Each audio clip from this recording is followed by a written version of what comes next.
नमस्कार दोस्तों, स्वागत करता हूँ वीएफ समाचार में। दोस्तों, कोरोना काल के बाद जब पूरा स्कूल बंद हुआ, कोचिंग संस्थानें बंद हुई, उस समय के बाद टीचरों की क्या स्थिति है, आज इस पर हम चर्चा करेंगे। क्योंकि टीचर काफ़ी दयनीय स्थिति के साथ गुजर रहे हैं। कोई टीचर ऐसे हैं जिनका घर चलाना मुश्किल हो गया है। कोई टीचर ऐसे हैं जो सब्जी बेचने की नौबत आ गई है, और कोई टीचर को खाने के भी लाले पड़ गए हैं। आज उनकी स्थिति हम जानेंगे। आज हमारे साथ एक मेरा दोस्त जो खुद एक टीचर हैं, किस परिस्थितियों के साथ गुजर रहे हैं, इनसे हम बातें करेंगे। सबसे पहले हिमांशु जी, मैं अपने चैनल पर आपका स्वागत करता हूं। नमस्कार, मैं हिमांशु तिवारी। आपने जो सवाल हमारे समक्ष रखा, मैं इस सवाल को सुन कर के काफ़ी ज़्यादा एक अलग प्रकार की अनुभूति को महसूस कर रहा हूँ कि भाई इस समाज में, इस दुनिया को सबसे पहले इस चीज़ को बताना होगा कि एक प्राइवेट स्कूल और प्राइवेट संस्था में पढ़ाने वाले शिक्षकों की क्या स्थिति है। स्थिति की अगर हम बात करें तो जब कुछ एक और समय था, पिछला समय, जब हम पढ़ाया करते थे, हमें स्कूल से सही रूप से सैलरी मिला करती थी, हमें पेरेंट्स के घर के द्वारा पैसा मिल जाया करते थे, और हमारे जीवन की जो गतिविधि है, हमारे जीवन का जो रफ्तार है, वो निरंतर आगे बढ़ता रहता था। मगर आपके सवाल के अनुसार, आपने जो सवाल किया कोरोना काल, मैं इस सवाल को लेकर के बहुत ही ज़्यादा संतुष्ट हूँ, और इस पर मैं कुछ जो बातें कह रहा हूँ वो एक अलग ही अनुभूति है। हम क्या हैं? हम एक प्राइवेट शिक्षक हैं। हम वो हैं नो वर्क नो पे वाले, एक मजदूर के समान हमारी जिंदगी बन के रह गई है। अभी जिस प्रकार से एक मजदूर घर में जाता है, किसी के घर काम करता है, उसे शाम में पैसे मिलती है, हम भी उसी मजदूर के समान इस कोरोना काल में मुझे महसूस हुआ कि मैं इस कलम के चलाने के योग्य तो हूं, लेकिन ये कलम हमारे योग्य नहीं है। कैसे? कोरोना काल, शिक्षकों की मजबूरी और शिक्षकों के विद्या पर लगा सबसे बड़ा ग्रहण। अगर मैं बात करूं, जहां सरकार को चुनाव कराने के लिए पैसे हैं, समय पर चुनाव हो जाते हैं, लेकिन सरकार इस समय स्कूल क्यों नहीं खोल रही है? अगर जहां बात की जाए तो कोरोना काल था तो सरकार कह रही थी कि चुनाव कुछ समय तक नहीं होगा, लेकिन चुनाव करवाई। लेकिन ऐसी बात क्यों है कि स्कूल खोला जाए? क्योंकि आज के समय में जो टीचर हैं उनकी काफ़ी दयनीय स्थिति है। वो किस परिस्थिति के साथ गुजर रहे हैं, एक सरकार समझ नहीं रही है। जहां अगर सरकारी टीचर की बात की जाए तो उनको तो हर महीने तो पेमेंट मिल जाते हैं, लेकिन ये जो प्राइवेट शिक्षक है उनकी क्या स्थिति है, इस समय किस परिवेश में वो जी रहे हैं, थोड़ा इसके ऊपर बताइए। देखिए, बहुत बढ़िया सवाल आपने फिर से किया। प्राइवेट शिक्षकों के जीने की परिवेश स्थिति बहुत बुरी है, बहुत दयनीय है, बहुत ही ज़्यादा खराब है। एक वो समय था जब हमें पैसे मिला करते थे, हम उस पैसे से अपने काम को कर लिया करते थे, लेकिन इस समय ऐसी स्थिति आ गई है कि हम एक एक रुपए के लिए तरस गए हैं। स्कूल पैसा नहीं दे रहा है, स्कूल कह रहा है कि भाई हम पैसा कहाँ से दें? पेरेंट्स पैसा नहीं दे रहे हैं, पेरेंट्स कह रहे हैं कि हम कहाँ से दें, हमारी आमदनी रुक गई है। अरे तो तुम्हारे बच्चे को तुम्हें आमदनी योग्य बनाने वाला एक शिक्षक है, और तुम्हारे जो अगला जनरेशन, तुम्हारे बच्चे, उसे भी आमदनी योग्य बनाएगा एक शिक्षक। और इस समय उसी एक शिक्षक को एक एक पैसे के लिए तरसना पड़ रहा है। उस शिक्षक की यह स्थिति हो गई है कि वो गांव में कर्ज मांग रहा है। उस शिक्षक की यह स्थिति हो गई है कि वो एक एक रुपए के लिए सोच रहा है। उसकी स्थिति ऐसी हो गई है कि एक प्राइवेट शिक्षक को इस समय सरकार के द्वारा भी किसी प्रकार की कोई सहायता नहीं मिल रही है। सरकार स्कूल बंद कर दिया। स्कूल बंद करने के बाद उस पर सरकार का कोई विचार नहीं आया। चलो मानते हैं सरकार ने कोरोना में एक उचित दूरी के लिए विद्यालयों को बंद किया, मैं इसके लिए सरकार के साथ हूँ, लेकिन आपने विद्यालय को बंद किया। विद्यालय को बंद करने के बाद आपने अगला जो समय आने वाला था उस पर विचार नहीं किया। आपने शिक्षकों के जीवन पर विचार नहीं किया। स्कूल बंद किया आपने, सबको सैलरी मिला, सरकारी शिक्षकों को घर बैठा कर सैलरी मिला, हर एम्प्लॉय को सैलरी मिला, लेकिन प्राइवेट शिक्षक को 1 रुपए सरकार या किसी प्राइवेट स्कूल संस्था के मालिक के द्वारा भी नहीं दिया गया। मालिक कह रहे हैं मेरे पास पैसा नहीं है, इस सरकार कह रही है कि हम स्कूल खोल नहीं सकते, तो अब तो शिक्षकों के पास यही एक रास्ता बचा कि या तो वो आत्महत्या कर लें, या जिस प्रकार से एक मजदूर काम करता है उस प्रकार से जा कर के वो मजदूरी करें। लास्ट में कलम की जगह कुदाल उठाना पड़ा। कुदाल उठाना पड़े, एकदम सही। फिर आपने एक थॉट है, education is a weapon by which we can change the world. How is it possible, how you can change the world. ये थॉट है कि भाई एजुकेशन जो है वो विश्व को बदल के रख देगा। मगर यहाँ पर मैं कहता हूँ कि education, what type of education it is by which we can not change our self.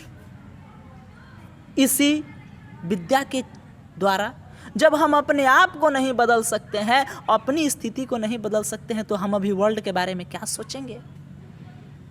अगर स्पेशली बिहार की शिक्षा व्यवस्था की बात की जाए, अब देखा जा रहा है कि बहुत सारे अब राज्यों में धीरे धीरे स्कूल खुलती जा रही हैं, लेकिन बिहार ऐसा राज्य है जो काफ़ी पिछड़ा है। हर चीज़ में देखा जाए तो हर चीज़ में काफ़ी कमी है। हमेशा बिहार में जो शिक्षा का स्तर है काफ़ी नीचा रहा है। कभी कभी देखा जाता है जो प्राइवेट सरकारी शिक्षक हैं वो मनमानी ढंग से क्लास चलाते हैं, तो वो मनमानी ढंग से क्लास चलाते हैं, समय पर नहीं जाते हैं, वो दूसरे कामों में रहते हैं, जिस वजह से जो बच्चों का सिलेबस वो अधर का अधर रह जाता है।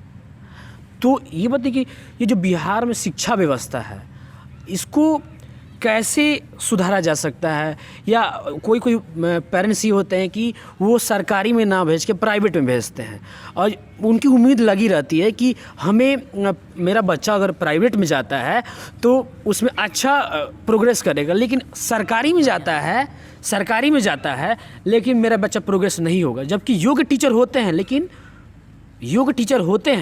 लेकिन उस मतलब कि योग्यता को नहीं समझ पाते हैं। आखिर क्यों, इसके पीछे कारण क्या है? देखिए, सबसे बड़ी बात है आपने ये कहा कि भाई पेरेंट्स चाहते हैं कि हमारे बच्चे प्राइवेट स्कूल में जाएं लेकिन सरकारी स्कूल में नहीं जाएं। हमारे बच्चे का फीस 100 रुपया ही लगे लेकिन वो प्राइवेट स्कूल में पढ़े, क्योंकि सरकारी स्कूल के शिक्षकों का क्या सोच है, कोरोना आया हमें तो सैलरी मिलते रहा, हम स्कूल नहीं जाएंगे सैलरी मिलेगा, हम बच्चों को नहीं पढ़ाएंगे सैलरी मिलेगा। ये हमारे देश के लगभग हर राज्य के सरकारी शिक्षकों का ये मेंटलिटी है। वो सोचते हैं we have doesn't a problem, we have not a single problem because the government is with us. सरकार उनके साथ है, लेकिन प्राइवेट शिक्षक क्या सोचते हैं कि भाई अगर हम पढ़ाएंगे नहीं तो पेरेंट्स पैसा नहीं देगा तो विद्यालय हमें पैसा नहीं देगा, और जब हम जैसे प्राइवेट शिक्षक को जब पैसा नहीं मिलेगा तो मजबूरी में हमें भूखे मरना पड़ेगा। और अगर हमें भूखे नहीं मरना है तो हमें उस बच्चों को उस पैसे के बदले ज्ञान देना पड़ेगा। जिस प्रकार से हम दुकान पर जाते हैं, जाकर के 5 का सिक्का एक दुकानदार के काउंटर पर रखते हैं, उस 5 के सिक्के के बदले वो हमें एक बिस्किट का पैकेट देता है, यानी गिव एंड टेक, जैसे को तैसा। हम वहां पर हमारी जिम्मेवारी है कि हम पैसा दुकान पर छोड़कर नहीं आएंगे, उसके बदले कुछ लेकर आएंगे। यही पेरेंट्स के दिमाग में रहता है, सभी गार्जियन के दिमाग में रहता है कि भाई हम अगर जा रहे हैं विद्यालय में पैसा देने, विद्यालय में अगर हम किसी प्रकार से 1 रुपये, 5 रुपये या 100 रुपये अगर देते हैं तो उसके बदले में हमें अपने बच्चे को कुछ न कुछ शिक्षा चाहिए। अगर उन्हें शिक्षा नहीं मिलती तो वो विद्यालय के ऊपर जाकर के शिकायत करते हैं। लेकिन सरकारी में जो बच्चे पढ़ते हैं, जो भी बच्चे, उनके पेरेंट्स क्या सोचते हैं कि भाई हम पैसा दे ही नहीं रहे हैं, हमारे मेहनत की कमाई लग ही नहीं रही है, तो किसी प्रकार की कोई परेशानी नहीं। और इसी प्रकार से पेरेंट्स के ही ढिलाई के कारण, पेरेंट्स के ही कमजोरी के कारण सरकारी शिक्षकों का मन आसमान को छुआ रहता है, जिसके चलते बिहार का शिक्षा स्तर दिन प्रतिदिन गिरते जा रहा है।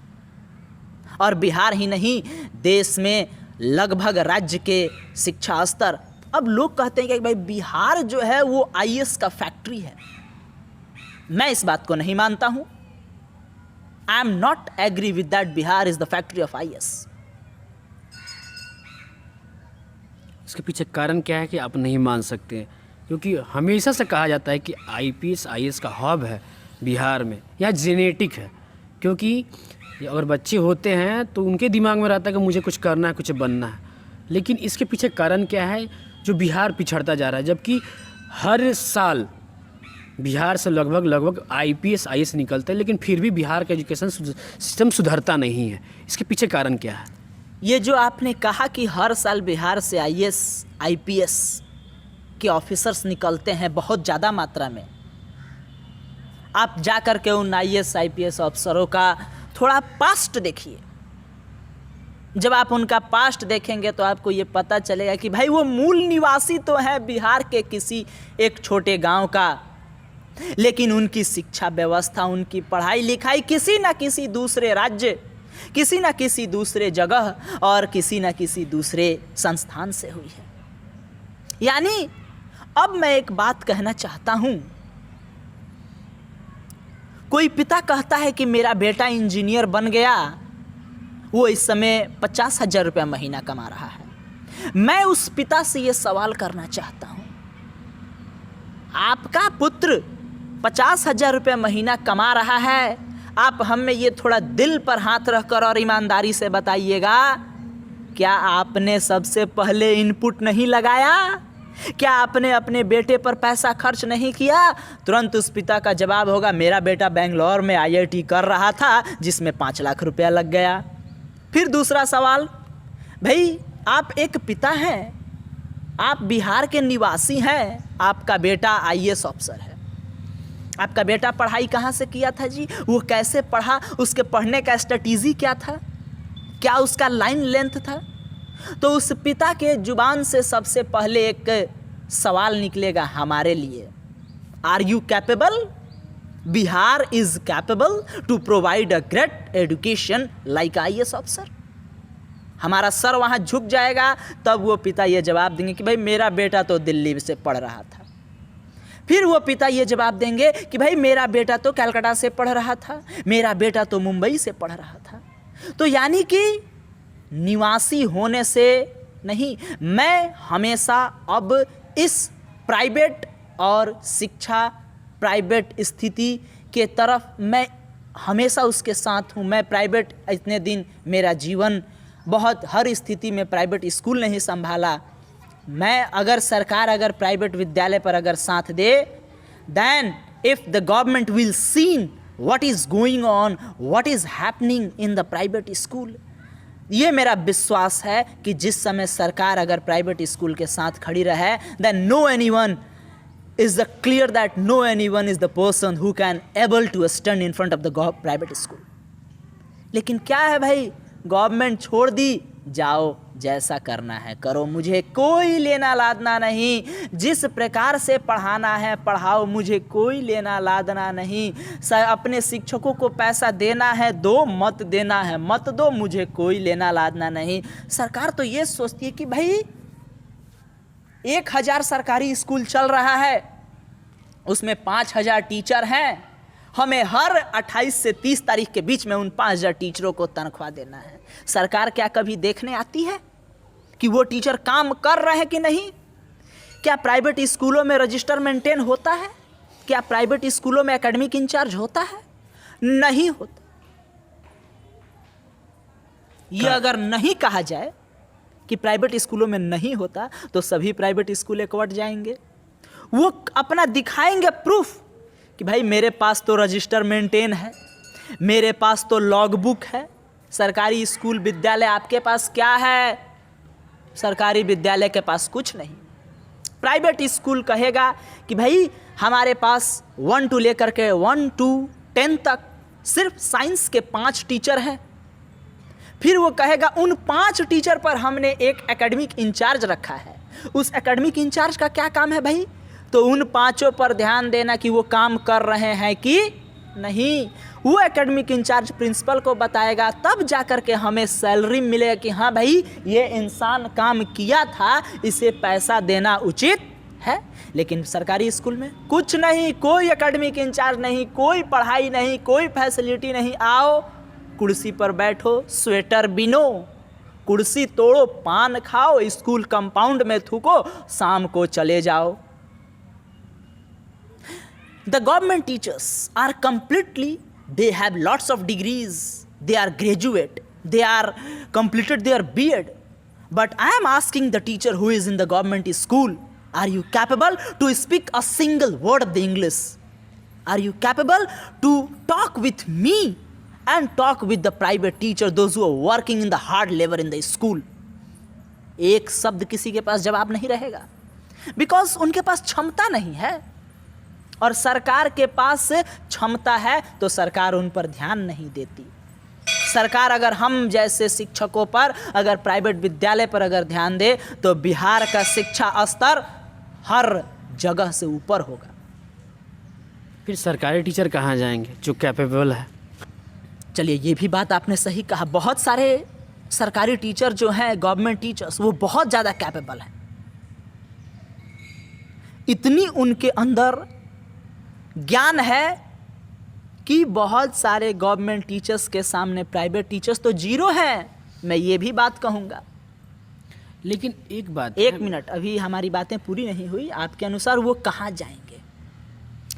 चलिए हम बोलते हैं, एक विद्यालय है, मैं उसका नाम नहीं रखना चाहता हूँ कैमरा के सामने, मैं उसको इंट्रोगेट नहीं करूँगा, लेकिन मैं एक बात कहूँगा। एक विद्यालय था, वहाँ के एक शिक्षक थे बहुत ही ज़्यादा ज्ञानी, और उसी विद्यालय में 4-5 ऐसे शिक्षक थे जो सिर्फ समय को बर्बाद करना जानते थे। अब वो समय बर्बाद करने वाले शिक्षक क्लास नहीं ले रहे हैं, अपने काम को सही तरीके से नहीं कर रहे हैं, तो मजबूरी में जो काम कर रहा है वो देखेगा, वो बोलेगा जब वो नहीं कर रहा है तो मैं क्यों करूं, उसे भी सैलरी मिल रहा है, मुझे भी सैलरी मिल रहा है। जिसके चलते वो सरकारी स्कूल के बढ़िया शिक्षक भी खराब के लाइन में खड़े हो जाते हैं। प्राइवेट स्कूल में क्या है? Private school is a producer, private school is a factory of teachers. ये भी बात मैं कहूँगा। There are many private school who is able to give a chance to newly teacher how to teach, how to efficiency the level they have. कोई untrained teacher आया, कोई simple teacher आया, कोई कम एजुकेशन का टीचर प्राइवेट स्कूल में आया। आने के बाद वो दूसरे शिक्षकों को देख रहा है, they are working, they are laboring, then also I have to do the labor, I have to do the work, then I will get the salary. धीरे धीरे वो काम करते गया, वो आगे बढ़ते गया, और गवर्नमेंट स्कूल में अच्छे काम करने वाले भी दूसरे फालतू और टाइम को बर्बाद करने वाले शिक्षकों को देख करके उनसे सोच समझ से वो देखेंगे, वो क्यों नहीं इस काम को करेंगे। There are many teachers in the government school, they not to be taught the students, they only passing the time. मतलब अगर जो मेरे सीनियर शिक्षक है, जब वो नहीं करे तो मैं जूनियर क्यों करूँ? क्यों करूँ? एकदम सही। जब सीनियर नहीं कर रहा है तो मैं क्यों करूँ? और प्राइवेट में क्या है, जब सीनियर कर रहा है तो मजबूरी में मुझे भी करना पड़ेगा। यही तो अंतर है। इस समय इस कोरोना काल में मैं अपनी बताता हूँ, मैं अच्छे स्कूलों में पढ़ाया। मैं 2-3 there are many affiliated school where I was work. Now I am telling I was work, not I am working. Within that up to 10 months I am stable in my home. Why I am stay at my home? There are many government school, there are many private school, but I am nothing. because I have lots of degrees, I have lots of knowledge, but I have not the hand of government on my back. हमारे पीठ पर सरकार का हाथ नहीं है, इसलिए हमारी दशा एक गांव के एक छोटे स्तर के इंसान के समान है। आम इंसान जैसे आम इंसान। जैसे रोज इंसान जीते हैं वैसे ही इंसान स्थिति हो गई। अब हमारी यही हो गई है हैंड टू माउथ, कहीं से कमाओ और या तो मजदूरी करो, नहीं तो भूखे मरो। अब मेरा आखिरी सवाल ये है कि क्या अब सरकार को प्राइवेट शिक्षकों के लिए एक फंड रिलीज करनी चाहिए? हाँ, आपने ये सवाल बहुत ही उचित पूछा। चुनाव के लिए फंड आते हैं, रोड के लिए फंड आते हैं, शिक्षा के लिए भी फंड आता है, लेकिन उस फंड का सदुपयोग, मैं सदुपयोग कहूँगा, उस फंड का सदुपयोग सही रूप से कौन करता है भाई? तो गवर्नमेंट टीचर। अगर कुछ फंड अगर उन प्राइवेट टीचर्स के पास आए, उन प्राइवेट टीचर्स को सरकार, आप, मैंने क्या कहा कि मेरे पीठ पर सरकार का हाथ नहीं, इसलिए मैं बेकार हूँ। अगर कुछ फंड, कुछ पैसा, कुछ सहायता सरकार के द्वारा अगर प्राइवेट शिक्षकों को मिल जाए, तो ये मैं वादे के साथ कहता हूँ कि प्राइवेट शिक्षक are कैपेबल्स, private teachers are capable to change the world, not to be the education is change the world. I am educated person, but I am unable to catch up some money for my life.